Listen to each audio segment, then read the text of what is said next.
बोले श्री कृष्ण कन्हैया लाल की, श्री सतगुरु महाराज की, श्री प्राणनाथ प्यारे की, परम पूज्य गुरु जी ब्रह्मलीन श्री तातम ज्योति जी महाराज की, परम पूज्य गुरु जी ब्रह्मलीन श्री दीनदयाल महाराज की, बोल बोल पंजे वाले की, पारायण महायज्ञ की, सर्वे सुंदर साथ की। સુંદર સાંજી સમયને ધ્યાનમાં રાખતા પેલા ધૂન કે વાણી ચર્ચા? સર્વપ્રથમ પરમ આદરણીય પરમ પૂજ્ય શ્રી કૃષ્ણ પ્રણામી મૂલ મિલાવા માનવ મંદિરના વર્તમાન ગાદીપતિ એવા પરમ આદરણીય સ્વામી શ્રી 108 શ્રી લક્ષ્મણ જ્યોતિજી મહારાજ શ્રીના પાવન ચરણારવિંદમાં કોટી કોટી પ્રણામ કરું છું। તેમજ મંચાસીન ખૂબ જ સરસ રીતે આપણને જે મંચ સંચાલનના માધ્યમથી તેમજ ભાગવત શાસ્ત્ર પુરાણ એ બધાના વિવિધ દ્રષ્ટાંતોને જોડીને જે મૂળ આપણું સિદ્ધાંત શ્રીમુખ વાણીનું છે એને સમજાવી રહ્યા એવા પરમ વિદ્વાન શ્રી શ્યામસુંદર શાસ્ત્રીજી મહારાજજી તેમજ વેસ્ટ બેંગોલથી પધારેલા પરમ વિદ્વાન ભાગવતકાર વિતક વાણીના જાણકાર એવા શ્રી તિલક રત્નજી મહારાજ તેમજ મહિલા મંડળ વિશેષ કરીને કહું છું કારણ કે તમારા જે ભાગ્ય છે એને જોઈને તો દેવતાઓને પણ ત્યારે ઈર્ષ્યા લાગતી હશે।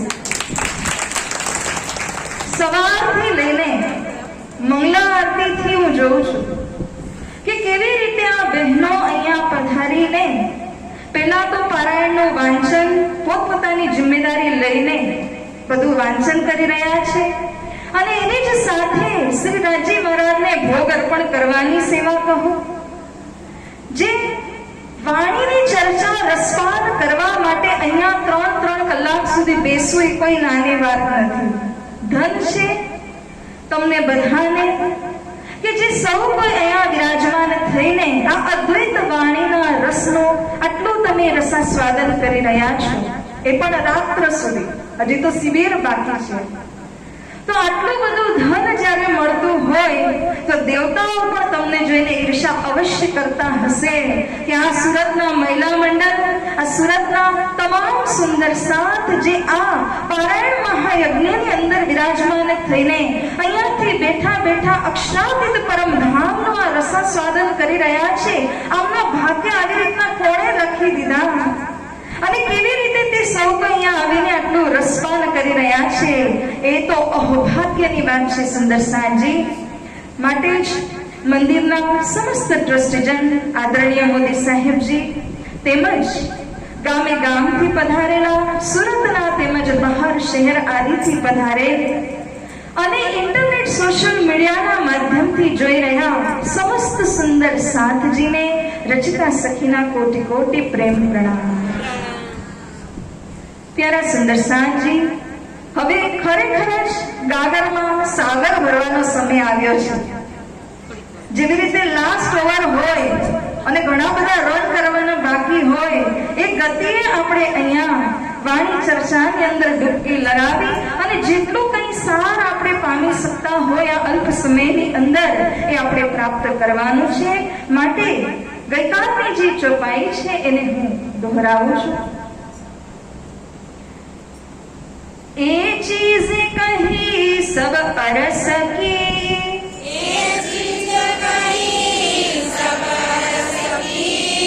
लीजे माहे सबूर कर,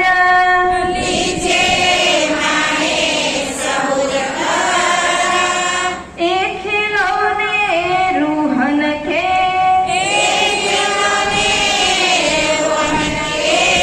नहीं खावंद बराबर,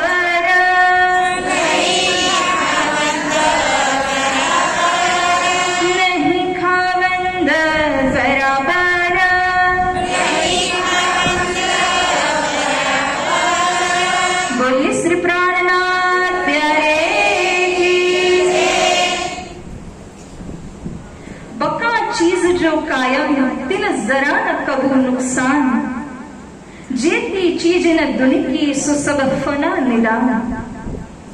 प्यारा सुंदर सांझ जी, अब हिंदी में बात करने का समय है, क्योंकि पीछे कई सुंदर सांझ जी जो हिंदी भाषी है उनके लिए यहाँ महामती श्री प्रेरणा जी महानतम बुद्धि के सागर हम सभी के आगे इस वाणी के माध्यम से परम धाम की बातों को यहाँ हमारे बीच में प्रकट कर रहे हैं। और धाम धनी जी हमसे कहते हैं कि हे लाडले प्यारे सुंदर सांझ जी, आप रात दिन मेहनत कर रहे हो, पची पची मरिए माही सेवा पची पची ने मरी रहा है। किस चीज की प्राप्ति करने के लिए आप इतना मथ रहे हैं? वो जितना भी आप मथ रहे हो ना, एक बात को अवश्य जान लेना कि हमने जितना भी यहाँ मेहनत किया होगा, जितनी वस्तुएं हमने जमा की, वो इसी संसार, इसी शरीर के होते हुए आप उसका लाभ ले सकेंगे। किंतु परंतु उसके बाद क्या?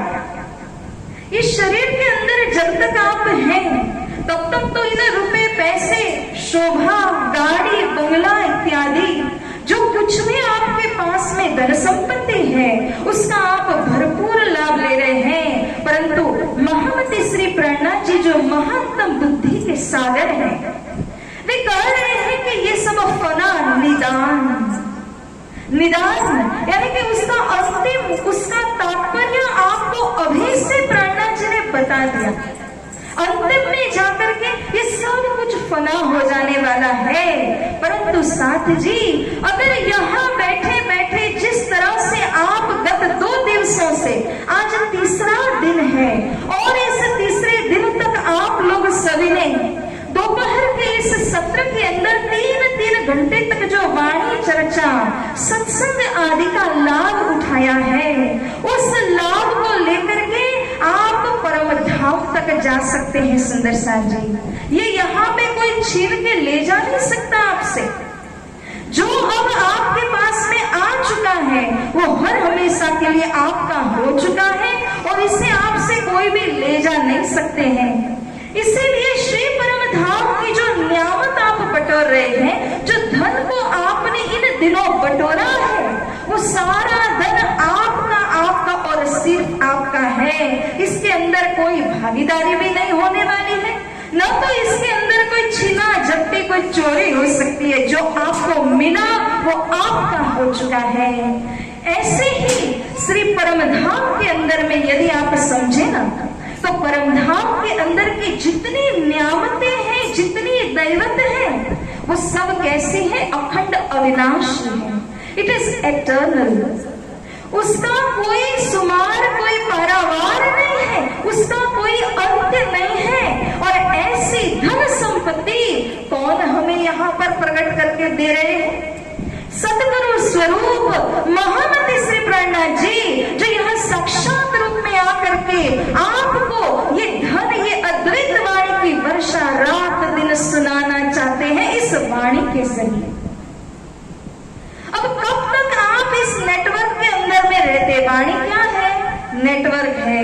नेटवर्क टावर अपने कही ना, टावर नहीं મળતું कि नेटवर्क नहीं। तो जब नेटवर्क नहीं होता तो हमारे पास लाखों रुपए का महंगा फोन हो ना, तो अभी एक फोन भी कर नहीं सकेंगे। तो नेटवर्क चाहिए।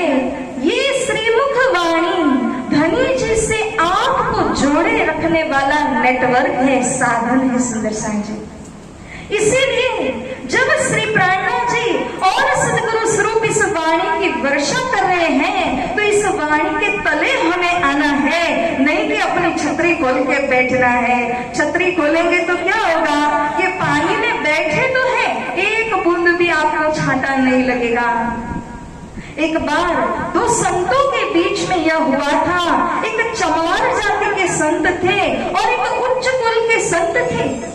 तो ये दोनों संतों का कहीं मिलाप हुआ, साथ साथ में चलने लगे।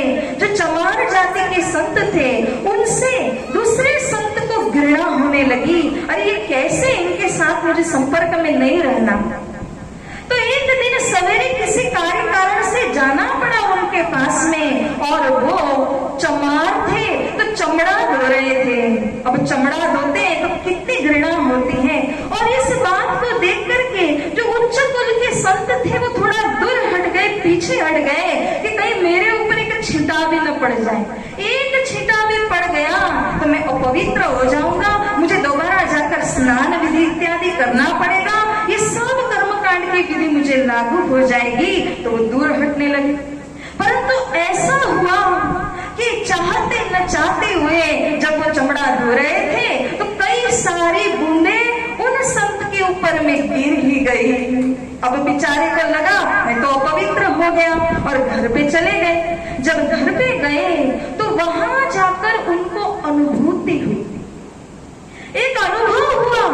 और वो अनुभव क्या था कि जितने उनको लगता था कि मेरे सिर के ऊपर पाप की जो गठरियां है, मेरे जीवन के अंदर जो अनुचित कार्य मैंने किए होंगे पूर्व जन्म के अंदर, एवं जितने भी मेरे जीवन के अंदर की आटी घुटियां हैं जो मेरे द्वारा खुलती नहीं थी, रास्ते के अंदर बाधाएं थी, वो सारी बाधाएं टल गई। ये कैसे हुआ? तो उन उच्च जाति के जो संत थे उन्होंने पता किया कि किसके प्रताप से हुआ, आज तक तो कभी नहीं हुआ। तो आज कैसे हुआ? क्योंकि वे जो संत थे वे जब चमड़ा धो रहे थे तो उनके हाथों से स्पर्श किया हुआ पानी मेरे शरीर, मेरे कपड़ों में आ लगा। तो उनका इतना प्रताप है, भले ही वो कोई भी जाति के होंगे, परंतु उन संत के अंदर इतना प्रताप था कि उनको स्पर्श किए हुए जल के कारण इनके करोड़ों विघ्न पाप और सब बाधाएं टल गई। सुंदर साथ जी, अभी दृष्टांत बाकी। क्यों टल गई? उनके प्रताप से टल गई। अब इन संत ने सोचा क्यों ना मैं वापस जाऊं। एक बार जो आपको लाभ हुआ है तो बार बार लेने की इच्छा होती है। अब वो सोचने लगे कि मैं वापस कब जाऊं, क्या बहाना करके जाऊं, सीधे सीधे तो जा नहीं सकता हूं। ये सोचने लगे, बहाना करके चले ही गए। और उस दिन भी जब गए तो वो चमड़ा धो रहे थे। अब उन्होंने सोचा कि मेरे ऊपर थोड़ा सा पानी पड़ जाए, एक छींटा तो पड़ जाए, उस दिन की तरह मुझे आज भी लाभ मिल जाएगा। ऐसा सोचते हुए थोड़ी दूर में खड़े थे, पास में आ गए, फिर भी पानी नहीं पड़ा। फिर थोड़ा पास आने लगे, फिर भी पानी नहीं पड़ा। एकदम समीप में आके खड़े हो गए ना, फिर भी पानी नहीं पड़ा। तो आज तो एक छींटा ही नहीं पड़ रहा। क्यों नहीं पड़ा? जो संत उस चमड़े को धो रहे थे वो संत की इच्छा ही नहीं थी कि मैं इनका कल्याण करूं, क्योंकि संतों के मन के अंदर जब परब्रह्म परमात्मा एक प्रेरणा करते हैं तो उसी प्रेरणा के माध्यम से वो सामने खड़े जीव का खड़े खड़े उद्धार करते हैं। ये उनकी पवित्रता होती है, ये उनके अंदर का प्रताप प्रभाव होता है। ये उनके अंदर जो विराजमान वाणी है वो परब्रह्म की वाणी है। उस वाणी का ये प्रताप होता है कि उनके सामने भी यदि आप खड़े हो जाओ और सच्चे मन से यदि खड़े होंगे ना तो वो संत यदि कृपा दृष्टि डाल दें तो उन संत की कृपा दृष्टि के माध्यम से जीवन के कईयों करोड़ों अघ पाप विघ्न बंधन सब नाश हो जाते हैं। इसी को शास्त्र कहते हैं पाशम दहती। पाश क्या है? जैसे आपने जमपाश सुना होगा। जम यानी यमराज। यमराज जब पासा डालते हैं, एक जाली डाल देते हैं, तो उस जाली के अंदर जब जीव फंस जाता है तो वो बच नहीं पाता। तो ऐसे जैसे जमपास होता है वो दहती जल बल के खाक हो जाता है। ये कब खाक होगा? कि जब जिसने अपने हृदय के अंदर महमति श्री प्रहलाद जी प्रणीत इस तारतम वाणी, इस बेशक इलम को अपने दिल में धारण किया, और जब वह इस इलम को जब पिरसते हैं, परोस देते हैं अपने लाडले सुंदर साथ के बीच में, तो उन संत की दृष्टि के माध्यम से, उनके प्रताप और उनके सेवा के माध्यम से हमारे करोड़ों करोड़ों अघ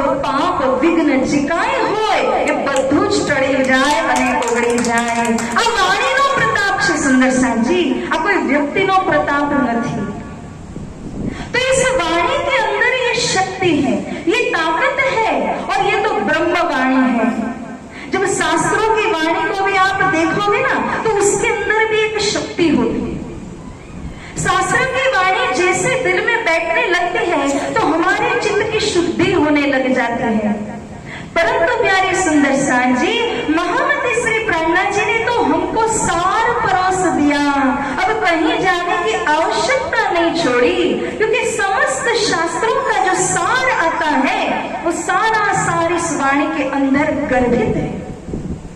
इसीलिए जब इस वाणी मात्र का हम रसास्वादन करते हैं तो समस्त शास्त्रों का ज्ञान भी आ जाता है, और इसी के साथ परम धाम की भूमिका का संपूर्ण ज्ञान भी इसी वाणी के अंदर निहित है। सुंदर साथ जी, तो इस भाव को जब आप समझेंगे तब क्या होगा, जैसे उन संत को चाहिए था कि आज मेरे ऊपर छींटे पड़ जाए, परंतु उस दिन पड़े ही नहीं, क्योंकि परब्रह्म की कृपा से पहले दिन छींटे पड़े थे। ऐसे ही ये हमारा समय चल रहा है, जब हमारे ऊपर परब्रह्म की बहुत असीम अपार कृपा दया मेहर हो रही है। इस कृपा के आवरण के तले आज हम जो दो शब्द भी सुन पा रहे हैं वो सब हम ग्रहण कर रहे हैं, परंतु जब ये कृपा नहीं होगी ना, आप लाख बार मंदिर आ जाओ, परंतु ये वाणी के सार गर्भित वचन हमारे दिल के अंदर उतर नहीं पाएंगे। आप कितना भी करीब आ जाइए, आप सोचिए कि मंदिर के अंदर ही रह जाओ, निज मंदिर में सो जाओ, नहीं होगा। क्योंकि जब धाम धनी ने यह इच्छा की कि इस रूह का मुझको उद्धार करना है, तब उन्होंने आपको गुरु की छत्र छाया में लाकर छोड़ दिया, वाणी के समीप लाकर आपको छोड़ दिया। और यही प्रचार है, यही एक संकेत है कि परब्रह्म की असीम कृपा आपके ऊपर में बरस रही है। सुंदर साथ जी, इसलिए अब ये मत सोचना उन संत की तरह कि मैं जाऊं और मेरे ऊपर छींटे पड़े। जब छींटे पड़ रहे हैं उसका लाभ उठा लीजिए। ये जो अवसर है वो बार बार नहीं आता, ये तो परब्रह्म की असीम कृपा हो रही है कि जिसके कारण से हम सभी एकत्रित होकर के इस ब्रह्म ज्ञान का यज्ञ भी कर रहे हैं और ब्रह्म ज्ञान की वाणी का श्रवण भी हम लोग कर रहे हैं। तो ये धाम धनी जी की कृपा के बिना सर्वथा असंभव है। जेती चीजें अरस की न होए पुरानी कब। अब यहाँ तो हम कोई वस्तु लेके आते हैं ना, वो समय के साथ में जीर्ण हो जाती है, परंतु श्री परम धाम के अंदर की कोई भी वस्तु आप ले लीजिए, एक पंखी का एक पर भी गिरता नहीं है। एक चिड़िया है, उस चिड़िया के अंदर जितने रंग आपको नजर आ रहे होते वो भी कभी जीर्ण या पुराना नहीं होता। क्योंकि सुंदर साथ जी, वो भूम कैसी है, शास्त्र भी इसका वर्णन करते हैं। शास्त्रों में कहा है, पूर्णमद पूर्णमिदं पूर्णात् पूर्णमुदच्यते पूर्णस्य पूर्णमादाय पूर्णमेवावशिष्यते। ये जो परम धाम है वो पूर्णात् पूर्ण है, और पूर्णात् पूर्ण की जो व्याख्या की गई है वो क्या है कि पूर्ण है। आपने उसमें से एक अंश लिया, आपके हाथ में भी वो चीज आती है, और जहां से आपने लिया है वहां से कम नहीं होती। अब आप सोचेंगे कि आम का एक वृक्ष है, अभी आम की सीजन आ रही है ना, तो आम अच्छा लगता है। आम का एक वृक्ष हमने सोचा और उस वृक्ष पर से हमने 1 डजन आम ले लिए। अब आपके पास भी आ गए और वहां वृक्ष के ऊपर बनी बनाव रहते हैं। क्यों? क्योंकि वो पूर्ण धाम की ये विशेषता है कि जब आपने चाहा आपके पास में भी वो वस्तु आई, और जहां से आपने ली थी ना, वो वहां पर भी न्यूनता नहीं आती, खालीपन नहीं आता है। अगर आपने संपूर्ण आम के वृक्ष को ही वहां से उखाड़ लिया कि ये पूरा का पूरा मुझको चाहिए, तो आपके हाथों में भी आ जाएगा, सहमूल आपके हाथों में आ गया, और इसी के साथ वहां अपने जगह के ऊपर भी बनी बनाव रहेगा। तो ये पूर्णात् पूर्ण भोग की विशेष बात शास्त्र भी सांकेतिक अर्थ के अंदर में समझाते हैं, किंतु वो पूर्णात् पूर्ण धाम का वर्णन जो है वो शास्त्र कर नहीं पाते। क्यों नहीं कर पाते? जैसे हमने सुना है, हम रोज गाते हैं। क्या गाते हैं? वेद थके ब्रह्मा थके, थकी गए शेष महेश, गीता को जहाँ गमे नहीं, वहाँ सतगुरु को देश। प्यारे सुंदर साथ जी, हमारे सतगुरु का देश वो ही हमारा भी देश है। और हमारे देश के अंदर, हमारे उस मूल वतन श्री परम धाम के अंदर किसकी गम नहीं चलती, किसकी बुद्धि नहीं चलती? तो कहा वेद थके। वेद कैसे थके? क्योंकि वेद वक्ता ब्रह्मा जी वो स्वयं अपने आप को कहते हैं अगम जान के निगम कहावे। मैं तो निगम्य हूँ, वे तो अगम्य है, मैं निगम हूँ। कहने का तात्पर्य कि परम धाम तक मैं पहुंच नहीं सका हूँ, उन परब्रह्म को मैं जान नहीं पाया हूँ। इसीलिए ब्रह्मा जी जो वेद वक्ता हैं, उन्होंने स्वयं अपने आप को निगम की उपमा दे करके परब्रह्म परमात्मा को बुद्धि से परे अगम्य बता दिया। अब सुंदर साथ जी, ये क्या हुआ? वेद थके, ब्रह्मा थके, थकी गए शेष महेश। नीचे हम देखते हैं कि जिनकी पाद सेवा पाताल लोक के अंदर लक्ष्मी जी रानी, जो 14 लोक की रानी है, ऐसी लक्ष्मी जी जिनकी पाद सेवा कर रही है वो शेष साईं भगवान, एवं जो वैकुंठ धाम के अंदर कैलाशपुरी के अंदर में विराजमान ऐसे महादेव जी, जिनकी प्रशंसा स्वयं श्रीमुख वाणी के अंदर श्री प्राणनाथ जी ने भी की है। समस्त संसार उनको देवों के देव कहते हैं, परंतु उन महादेव की गम जो है वो इस परम धाम के अंदर पूरी तरह से पहुंचती नहीं है।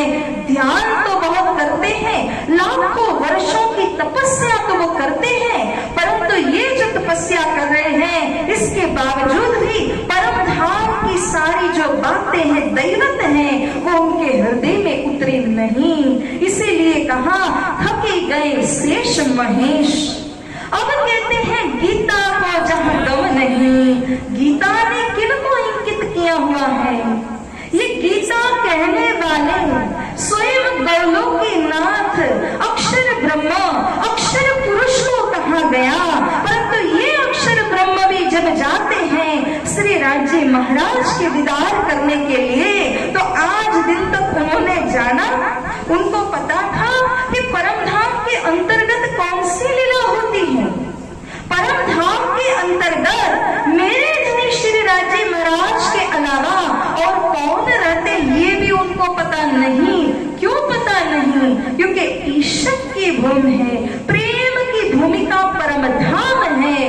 और उस परम धाम के अंदर में जब कोई भी प्रवेश होते हैं तो क्या हो जाता है? प्रेम के अंदर वो, ईश्वर के अंदर वो सराबोर हो जाते हैं।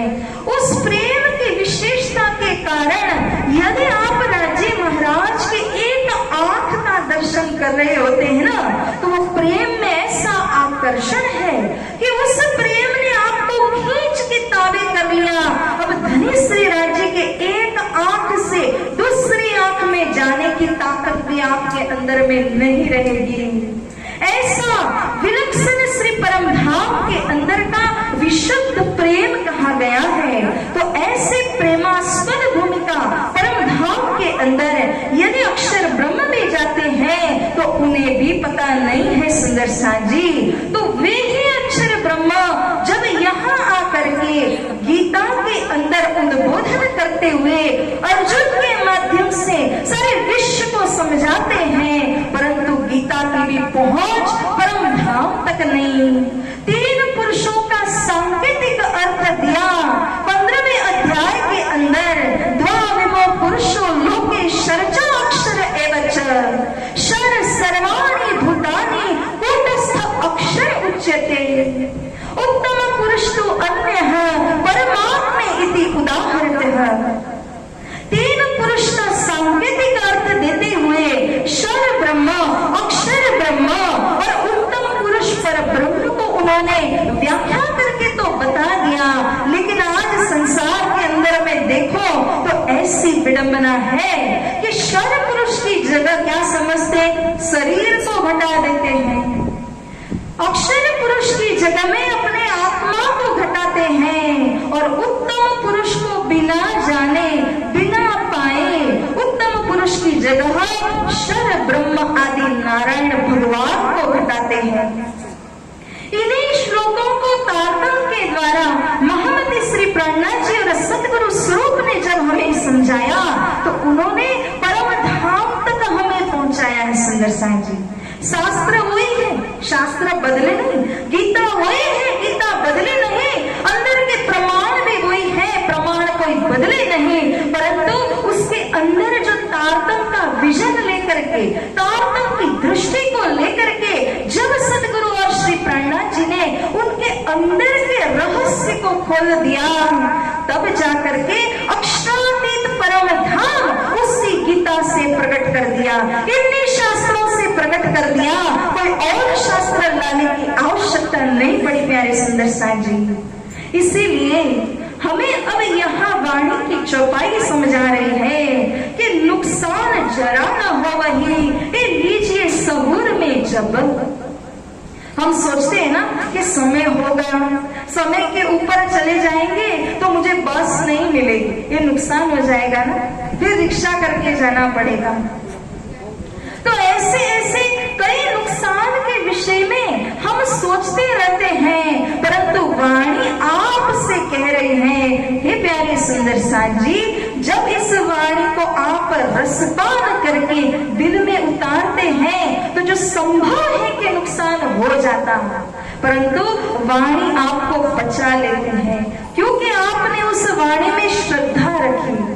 इस वाणी के अंदर जो आपने श्रद्धा रख करके इसको श्रवण किया और अपने दिल के बीच में उतार लिया, इसी के कारण वाणी क्या करती है, रक्षा करती है। हमने कल भी ये प्रमाण श्रवण किया था कि धर्मो रक्षति रक्षित है। ये धर्म चीज ही ऐसी है कि जो धर्म की तरफ ढल जाता है, जो धर्म की रक्षा करना चाहता है, धर्म उसकी रक्षा करता है, और जो यदि धर्म से विपरीत या हट करके चले जाना चाहता है तो धर्म क्या करता है, उसका विनाश करने में भी धर्म सक्षम है। तो ताकत धर्म के अंदर है। जैसे तलवार है, उस तलवार को दुश्मन की ओर चला दीजिए तो दुश्मन पूरा हो जाए, परंतु गलती से अपनी ओर चला लिया तो हो गया राम नाम सत्य। तो इसी प्रकार से धर्म नीति इस प्रकार से कहती है कि जो मेरे चरण शरण में आ गए, अब उनकी रक्षा करना मेरा धर्म है, मेरा कर्तव्य है। तो प्रभु परमात्मा परब्रह्म श्री राज जी महाराज श्री कृष्ण जी, आप चाहे जिस नाम से उनको पुकार लेने। सुंदर साईं जी, जब इन धनी के श्री चरणों में आप आ गए तो अब काहे की कमी, किस बात का नुकसान, क्योंकि धनी ने अब आपको अपने आवरण में ले लिया। जैसे श्री कृष्ण कन्हैया कहते हैं कि मैं सबको पकड़ता नहीं, सबको पकड़ेंगे तो क्या होगा, एक ही साथ सारे के सारे उद्धार हो जाएंगे। परंतु श्री कृष्ण कन्हैया कहते हैं कि मैं जिसे पकड़ता हूं उसे मैं छोड़ता नहीं हूं। वैसे ही प्यारे सुंदर साईं जी, धनी ने जब बाह पकड़ ली तो अब हमें एक अच्छे बच्चे की तरह उनका हाथ पकड़ के चलना है। अब बच्चा उंगली छुड़ा करके भाग जाए तो उसमें माँ क्या कर सकती है, परंतु माँ ने तो अच्छी तरह उसका हाथ पकड़ा हुआ है ना। ऐसे ही जब हमने धाम धनी श्री राज्य महाराज के चरण शरण को पकड़ लिया तो अब नुकसान होना ये तो संभावना ही नहीं बचती है। अब माया चाहे तो भी नुकसान करवा नहीं सकती, क्योंकि आप उनके चरण शरण में हैं, आप उनके मेहर के आवरण के तले हैं। तो धनी श्री प्राणनाथ जी कहते हैं, ए लीजिए सहूर में सब। हे सुंदर साईं जी, धनी के छत्र छाया में जो आ गए उनका कभी कोई नुकसान नहीं होता। सदगुरु के चरण छत्र छाया के अंदर जो आ गए, चरण शरण में जो आ गए, उनका कभी कोई नुकसान नहीं हो सकता। छाया ऐसी पवित्र है। और यदि आप हाथ छुड़ा करके भागे कि मैं जाकर के लौकिक कार्य में रत हो जाऊं, मगन हो जाऊं, रुपए पैसे जोड़ने में मगन हो जाऊं, तो आपकी जिम्मेदारी है। फिर आपके और माया के बीच में भिड़ंत होगी और कौन विजयी होगा?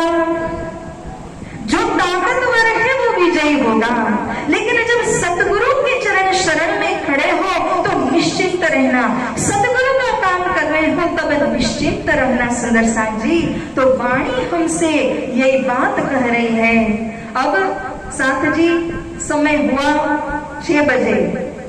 कितने प्रहर पूरे हुए? 4 प्रहर पूरे हुए हैं और अब 4 बाकी है। तो अब क्या किया जाए?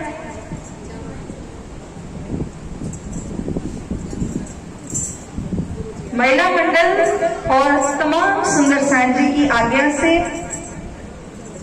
थोड़ी देर और हम करते हैं। अब इशारा कर देना। हाँ, कैसे करोगे? तो हक अरस है गया एक 14 तबक जरा नहीं। सुंदर साथ जी, हक अरस है गया। श्री राजे महाराज हक। अब हक कहने से आपको समझना है जो सत्य है, जो पूर्ण ब्रह्म है, जो सच्चिदानंद घन है, उनको हक कहा गया। बेसिकली जब शास्त्रों की भाषा के अंदर कहा जाए तो हक का अर्थ होगा कि वो परम सत्य है, सुप्रीम ट्रूथ।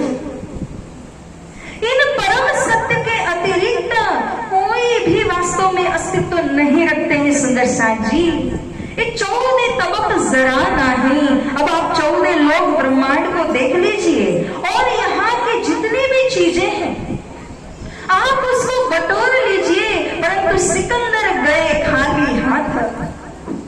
ये जो बहुत मर्म की बात हमको बताई गई है उससे आप कदापि भूलना नहीं, क्योंकि जितना भी भागदौड़ करोगे ना, एक बहुत सुंदर छोटा सा दृष्टांत है कि जब गधे को समझ में नहीं आ रहा था कि मैं किस चीज का भार वहन कर रहा हूं, वो थक जाता था, रुक जाता था। अब मालिक ने सोचा कि इसको और कैसे दौड़ाया जाए। तब गधे के ऊपर से एक लंबी सी लकड़ी डंडी पास कर दिया और उस डंडी के ऊपर झूलता हुआ गाजर लगा दिया। अब जितना वो दौड़ता जाता है ना, उतना ही वो गाजर उससे इतनी ही दूरी पर, एक हाथ की दूरी के ऊपर रहता है, न मिलता है न छूटता है। अब जब तक वो गाजर नजर में आता रहेगा वो गधा दौड़ता रहेगा। क्यों? क्योंकि उसने वो गाजर को पाना है, परंतु न तो वो गाजर उसको मिल ही रहा है और न तो उसके आंखों से अलग ही हो रहा है। तो इसीलिए कहा जाता है कि इस संसार के अंदर भौतिक वस्तुओं के पीछे हम जो भागदौड़ कर रहे हैं ना, वो किस प्रकार की है। जैसे कि एक गधा, उसे पता नहीं है वो किस चीज का बोझ लाद लाद करके चल रहा है, परंतु फिर भी वो दौड़ता ही जा रहा है, दौड़ता ही जा रहा है और उतना ही गाजर उससे दूर का दूरी रहेगा। वैसे ही संसार के अंदर में आ जाने के बाद यदि लौकिक वस्तुओं को आप बटोरने में लगे रहे तो ऐसा समय आएगा जब शरीर साथ नहीं देगा और ऐसा समय आएगा जब बुद्धि भी काम नहीं करेगी। तो सुंदर साथ जी, जब तक ये बुद्धि काम कर रही है तो हमें क्या करना है? ध्यान देने की इस वाणी के शब्द शब्द के अंदर उतर करके इसके ज्ञान को अपनी बुद्धि के अंदर लगाना है, उतार लेना है। ऐसा क्यों? कागज में अगर कोई ज्ञान रहा, मान लीजिए स्वरूप साहिब में यह ज्ञान है, तो वो तो इसके अंदर ही रह जाना है। जब तक आपकी बुद्धि में वो ज्ञान नहीं उतर जाता तब तक वो ज्ञान आपके लिए लाभदायक नहीं बनेगा। इसीलिए अर्ध लवे तारू कारज सरे ढूंढा एंगरो तो काम कहराओ। एक आधा लवा ले लीजिए, परंतु इस प्रकार से लीजिए कि वो बुद्धि के अंदर, वो चित्त के अंदर इतनी गहराई से उतर जाए कि उसके बाद में उसी के सहारे, उसी के नेतृत्व के अंदर, उसी के गाइडेंस में आप चलते रहें। जैसे हमारे लिए श्री सद्गुरु स्वरूप का यह ज्ञान है, ये सतगुरु का ज्ञान हमें हमेशा आगे बढ़ने के लिए प्रेरित करता है। कहाँ बढ़ने के लिए? तो संसार के अंदर उतरने के लिए नहीं, बल्कि आत्मा की जो जर्नी है, जो यात्रा है, उस यात्रा के ऊपर आप अच्छी प्रकार से पग पर पग रख के चल सकें, इसके लिए सतगुरु का तारतम ज्ञान, ये इल्म, ये वाणी आपको हरदम प्रेरित कर रही है सुंदर साथ जी।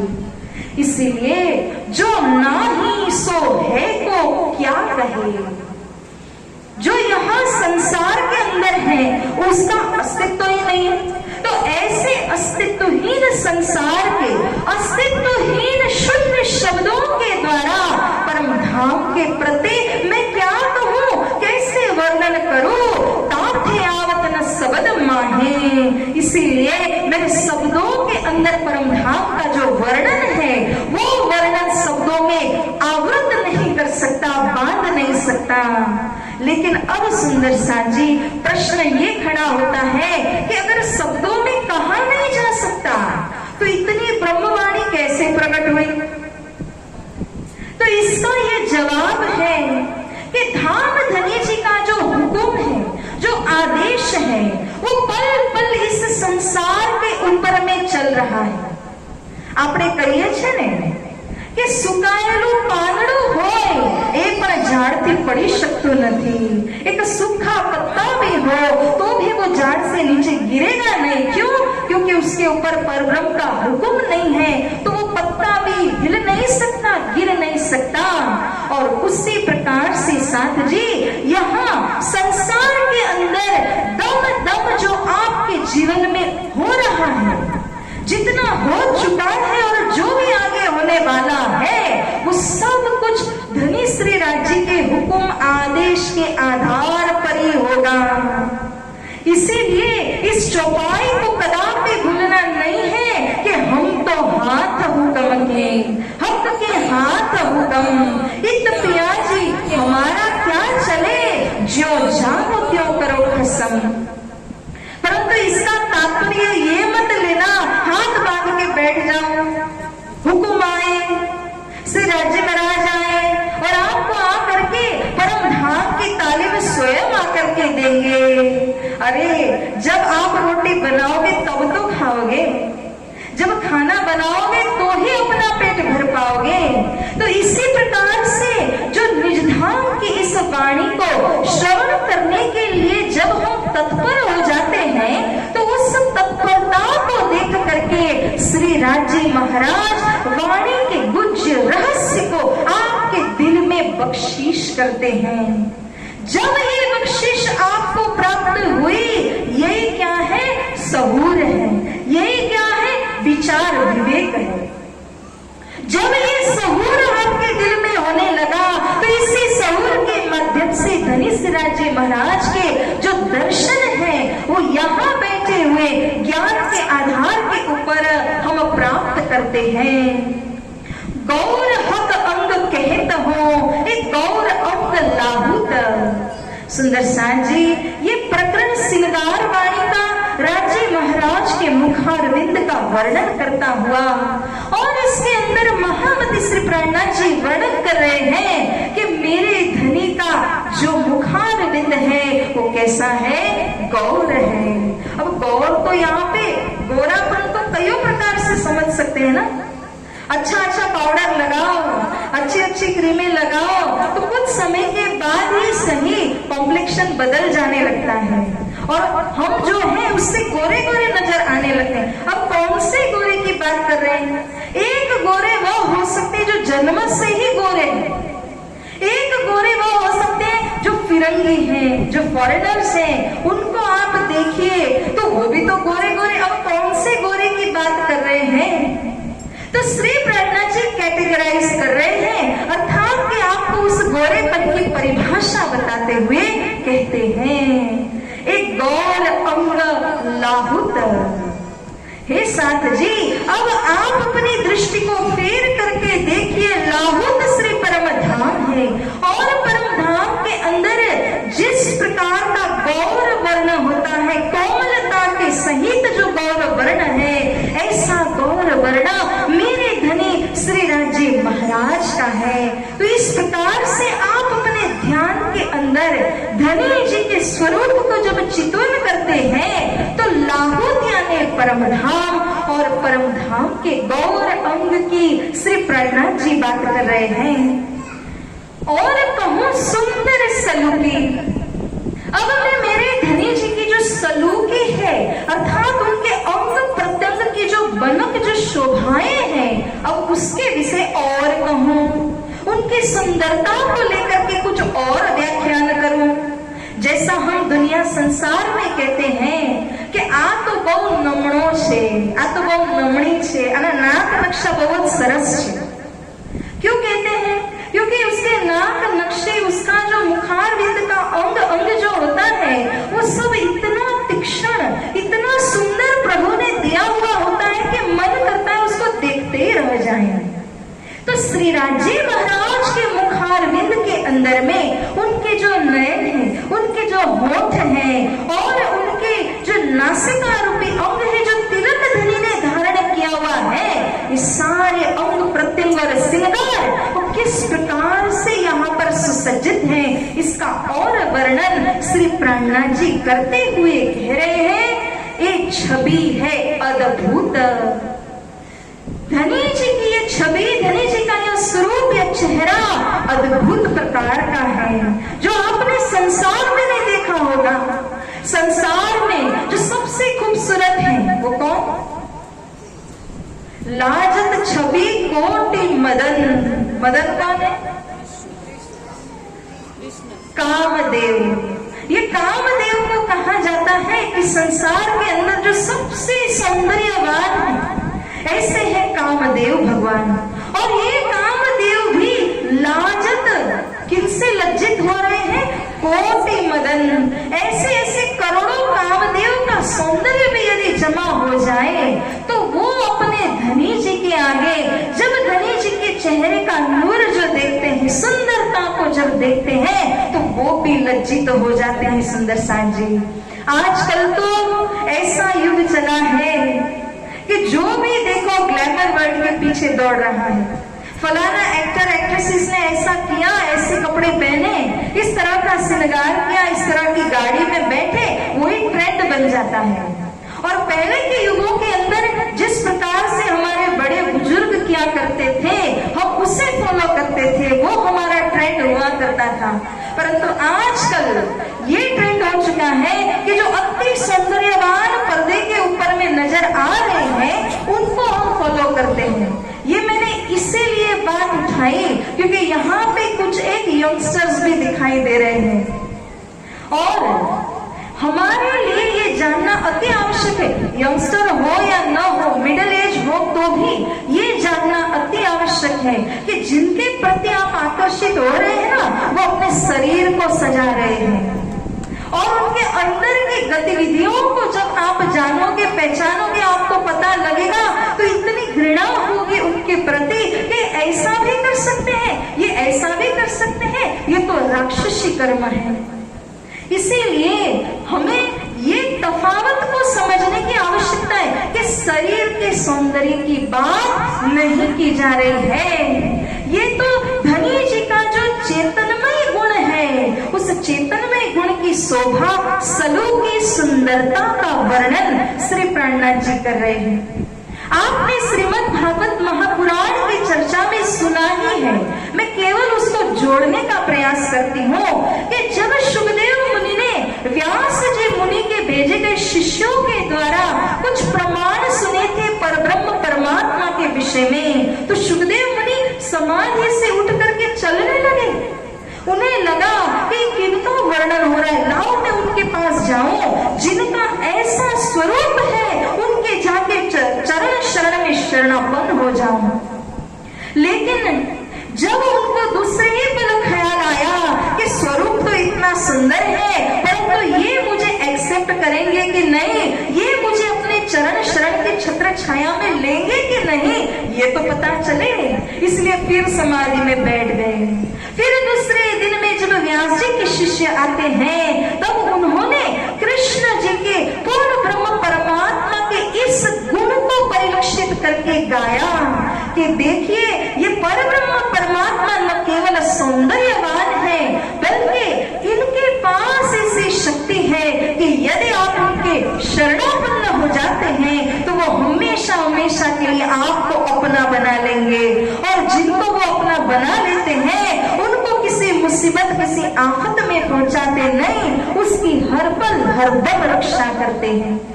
तो जब ये श्लोक, ये प्रमाण उनके कानों में प्रवेश हुआ, ऐसे ही सुखदेव मुनि समाधि अवस्था से उठ करके अपने पिताश्री, जो तब तो पता नहीं था, परंतु खींचे चले गए कृष्ण की लीला को श्रवण करने के लिए।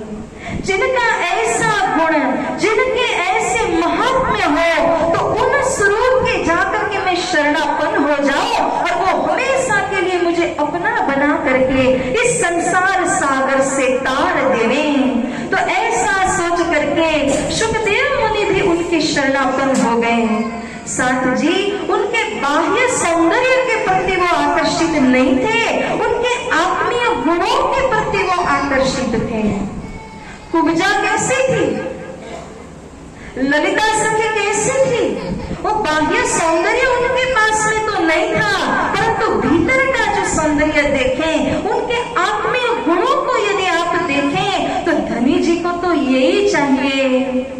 महामत कहे ईमान ईशक की, शुक्र गरीबी सबर, इन बिन रूहे दोस्ती धनी की, प्यार कर सके क्यों कर। हे सुंदर साथ जी, महामती श्री प्रणा जी यह कह रहे हैं कि आपके आत्मीय गुणों को देख करके धनी श्री राजी महाराज आपसे दोस्ती करते हैं, आप उनके साथ में बेस्ट फ्रेंड बन जाते हैं, आप उनके बन जाते हैं। ये कौन कौन से गुण हैं?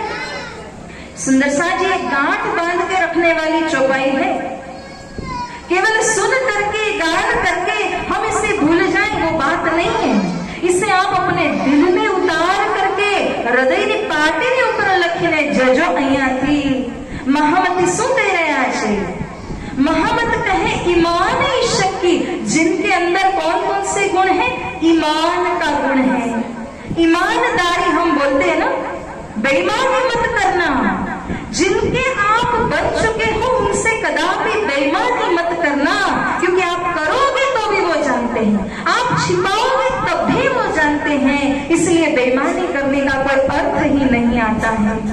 वो तो तन मन धन और अंदर तक आत्मा तक छिपी हुई गहराई की बातों को तक जानते हैं, तो कहां से आप उनसे छिपा सकोगे। उनके पास सुपर सुपर सुपर कंप्यूटर है, हमारे पास एक छोटा कंप्यूटर है, और उस एक कंप्यूटर के अंदर जितना समावेश होता है, पूरे सृष्टि के सब कंप्यूटर को लेके जो सुपर सुपर सुपर कंप्यूटर है वो उनके पास है, इसलिए उनसे कुछ छिपा नहीं सकते हैं। तो श्री प्रणा जी का यह कथन कि ईमान धनी के बन जाओ, उसके बाद में पीछे हट मत करो, बेईमानी मत करो, धनी के प्रति पूरी तरह से निछावर कर दो अपने आप को, ये धनी को चाहिए। दूसरा कहा ईशक, जो धनी जी ने प्रदान किया हुआ प्रेम है वो आपके दिल में जब तरंगित होने लग जाए, वो ईशक की तरंगे जब उठने लग जाए, तो हमें चाहिए कि इसी ईशक से हम धनी जी के साथ में मिल सकते हैं। साथ जी परिक्रमा ग्रंथ के अंदर में प्रथम प्रकरण की अंतिम चौपाई जाकर के देखिए, श्री महामती कहे प्रेम समान तुम दूजा जिन कोई जान, ले उछरंगते घर आए, पिया प्रेम में कंठ लगाए। हम सब चाहते हैं कि अक्षरातीत श्री कृष्ण श्री राजी महाराज हमें कंठ लगाएं। चाहते हैं कि नहीं? कोई दौड़ना चाहता है, अलग होना चाहता है? हम सभी चाहते हैं कि धनी हमें अपने बाहों में भर करके अपना बना करके प्रेम करें, परंतु उसके लिए हमें क्या चाहिए कि धनी श्री राजी महाराज चाहते हैं, प्रेम चाहते हैं। वो और कोई नहीं, कोई भी वस्तु आप करिए, परंतु उसे प्रेम भाव से जब करते हैं तो वो अपने आप कृष्ण कन्हैया को एक्सेप्टेंस में आ जाता है, वो उसे अपने आप ही ले लेते हैं। तो महामती से प्रणा जी कह रहे हैं कि तू दूजा जिन कोई जान, प्रेम के अलावा किसी और वस्तु को इतना जो गहरा गुज्ज है ऐसा मत समझना। प्रेम की तुलना में कोई वस्तु आ नहीं सकती है।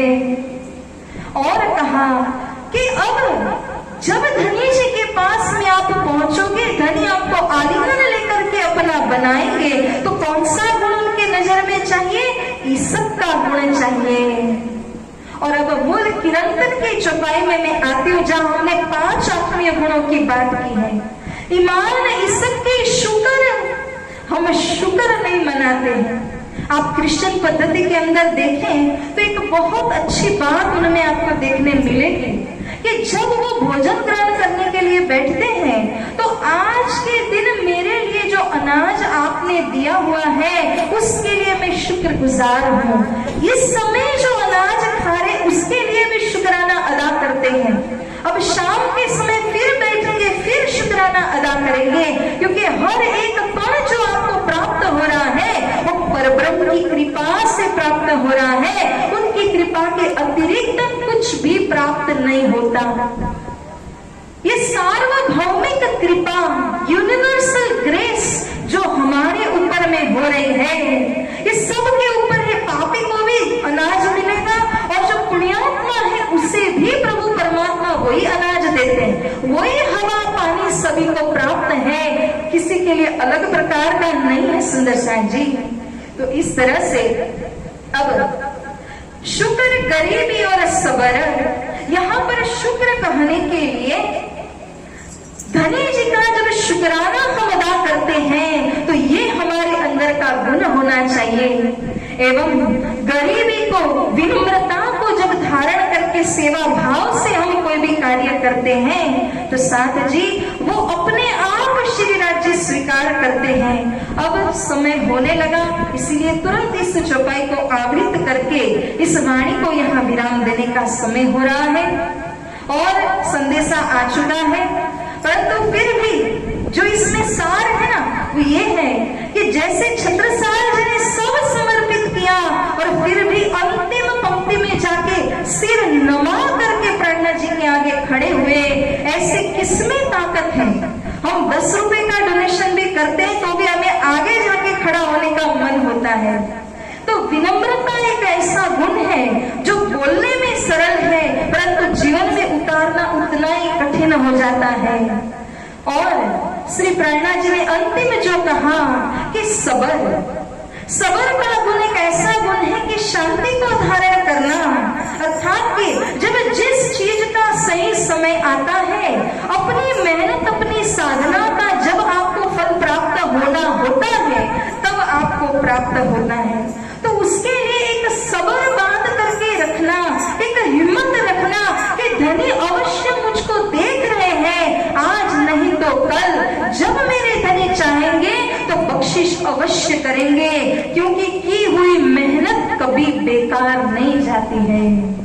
इसी प्रकार से जो जितनी मेहनत हम कर रहे हैं उस सब मेहनत का फल देने वाले श्री राज्य हैं। परंतु गीता में यह भी महावाक्य कहा हुआ है, मां फलेषु कदाचन, फल की आशा को छोड़ के अपना कर्म कीजिए, क्योंकि कर्म करना वो अपने हाथ में है, फल प्राप्त करना, फल प्रदान करना, बख्शिश देना ये तो परब्रह्म का काम है।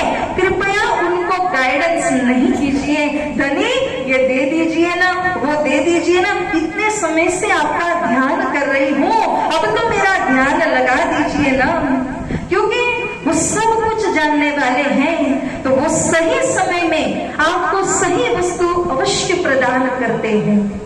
तो सुंदर साथ जी ये वाणी अपार अगाध है और इसका अगर गागर में सागर भर करके जो जितना भी हम ग्रहण कर सके हैं आज के दिन में, कृपया उसको हृदय के कपाट के अंदर अच्छे प्रकार से धारण कीजिए और धनी से यह प्रार्थना करते हैं कि इस वाणी के अंदर उतर करके इसके ज्ञान को हम प्राप्त कर सकें। ऐसे धनी श्री राज्य महाराज की कृपा हम आपके ऊपर में बनी रहे। इसी सद्भावना, इसी शुभ समझावना के साथ इस चौपाई को दोहराते हुए आज के दोपहर के सत्र को यहाँ विराम देते हैं। सुंदर साथ जी चौपाई दोहराएंगे। तो हक रस है कहिया,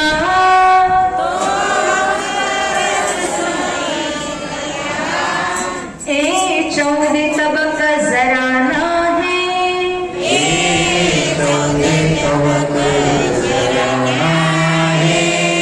जो नहीं सो है को क्या कहे,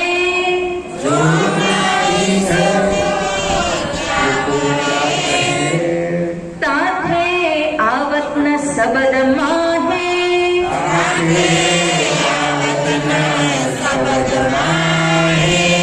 ताथे आवत न सबद माहे,